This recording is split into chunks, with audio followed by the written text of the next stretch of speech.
कुणाल देखिए कि कुछ समय से ये दिक्कत हुई है और खासकर ये राज्य बनने के बाद जब से जो मैदान के 4 जिले हैं उनमें जनसंख्या का घनत्व बढ़ा है, काम धंधे बढ़े हैं, इंडस्ट्रीज बढ़ी है, लेकिन पहाड़ में ये अभी भी इंतजार है लोगों को इंडस्ट्री का, काम धंधों का।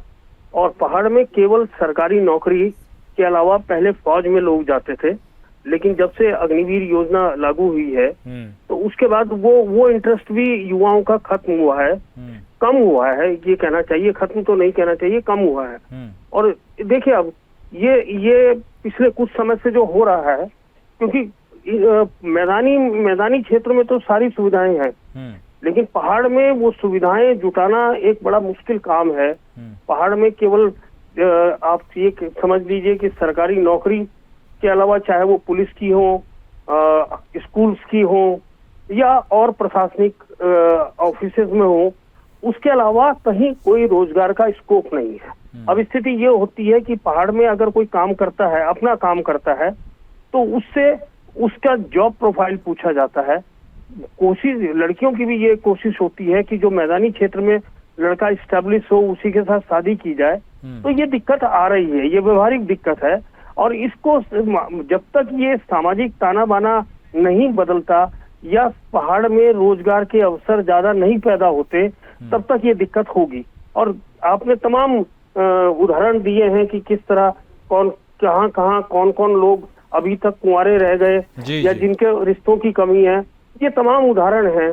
और ये मुझे लगता है कि ये विसंगति बढ़ेगी, कम नहीं होगी जब तक रोजगार के अवसर या आप ये कहें काम धंधे नहीं बढ़ेंगे।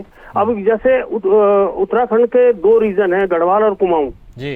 अब देखिए, अब सरकार ने शीतकालीन यात्रा शुरू करी है, खासकर गढ़वाल रीजन में जो हमारे चारों धाम है, जो उनका शीतकाल प्रवास है, वहां भी सर्दियों में यात्रा इस साल शुरू की गई है।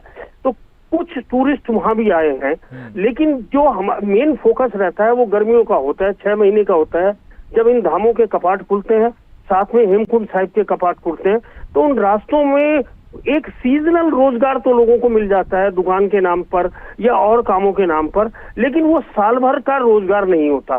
शीतकालीन यात्रा अगर जोर शोर से चलती है तो वो ऑफ सीजन में भी वो रोजगार के अवसर लोगों को मिलेंगे, लेकिन इसके लिए वो पूरा इंफ्रास्ट्रक्चर तैयार करना होगा जो गर्मियों में तो आपका मौजूद रहता है, लेकिन सर्दियों में लोग उन चीजों को बंद करके अपने गांव चले जाते हैं या दूसरी जगह चले जाते हैं। हाँ। तो वो एक व्यवहारिक दिक्कत है।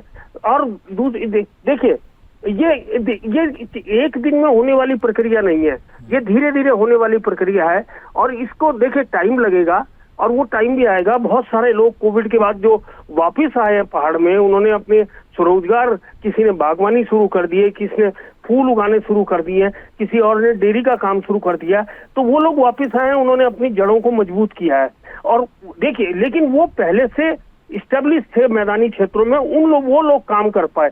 जो लोग इस्टेब्लिश नहीं थे या जिनके पास के रोजगार थे, वो रोजगार बंद हो गए कोविड में, वो वापस आने के बाद भी आए थे 2-3 महीने जब वो कोविड का प्रकोप रहा, यहाँ रहे, और उसके बाद वापस लौट गए अपने काम धंधों की तलाश में, क्योंकि यहाँ वो काम धंधे नहीं है जो उनको मैदानी क्षेत्र में आप कहें बंबई में मिलते हैं, चंडीगढ़ मिलता है, लुधियाना मिलता है या और शहरों में मिलता है, दिल्ली में मिलता है, वो यहाँ स्थिति नहीं है अभी। तो ये स्थिति बनानी पड़ेगी, उसके बाद ये विसंगति दूर होगी। जी कुणाल।